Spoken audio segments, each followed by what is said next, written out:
দেশের দ্বিতীয় বৃহত্তম সমুদ্র সৈকত কুয়াকাটাকে ঘিরে গড়ে উঠেছে পর্যটন নগরী। সূর্যোদয় ও সূর্যাস্তের দৃশ্য দেখার জন্য দেশের বিভিন্ন প্রান্ত থেকে ছুটে আসে পর্যটকরা। তবে নানা অব্যবস্থাপনার কারণে দিন দিন সৌন্দর্য হারাচ্ছে সাগরকন্যা কুয়াকাটা। সৌন্দর্য ফিরিয়ে আনতে নানা পরিকল্পনার মধ্যে সীমাবদ্ধ কর্মকর্তারা। কুয়াকাটা প্রতিনিধি কাজী সাইয়েদের তথ্যচিত্র আরও জানাচ্ছেন জুবের রাসিন। দেশের দ্বিতীয় বৃহত্তম সমুদ্র সৈকত কুয়াকাটা।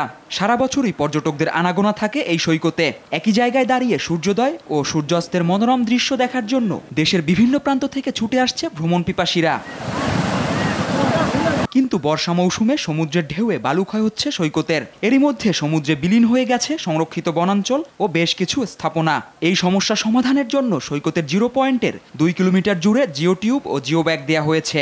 অপরিকল্পিতভাবে ছড়িয়ে ছিটিয়ে বিছানো এসব জিও ব্যাগে ধরেছে শ্যাওলা।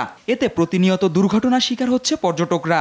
এমনকি সমুদ্রে গোসল করতে নেমে আহত হচ্ছেন অনেকে। তাই যেখানে সেখানে পড়ে থাকা জিও টিউব ও জিও ব্যাগ দ্রুত অপসারণের দাবি পর্যটকদের। এই ব্যাগগুলো অপসারণ করলে এই সমুদ্রের সৌন্দর্যটা আরেকটু বেশি বৃদ্ধি পায়। পরিবেশ নষ্ট হয়, এমনকি মানুষ এগুলো উঠলে তারপর পড়ে যায়। গোসল করার জন্য যারা উপভোগ করে, এটা অবশ্যই আমি মনে করি যে একটা সমস্যা মনে হয়। সংশ্লিষ্ট কর্তৃপক্ষের সাথে আলোচনার মাধ্যমে দ্রুত সমাধানের আশ্বাস স্থানীয় প্রশাসনের। এই বস্তাগুলো অপসারণের ক্ষেত্রে কোনো ম্যান পাওয়ার কিংবা ভেহিকল সাপোর্ট ইত্যাদি প্রয়োজন হয়, আমাদের কুয়াকাটা পৌরসভা সেটা প্রোভাইড করতে রাজি আছে। আমরা আশা করছি পানি উন্নয়ন বোর্ডের মতামত পেলে আমরা অন্তত সিবিসকে এই দৃষ্টি দূষণ থেকে রক্ষা করতে পারব। কুয়াকাটার হারানো জৌলুস ফিরাতে সৈকতের অব্যবস্থাপনা দূর করে সুপরিকল্পিতভাবে সাজানোর তাগিদ সচেতন মহলের।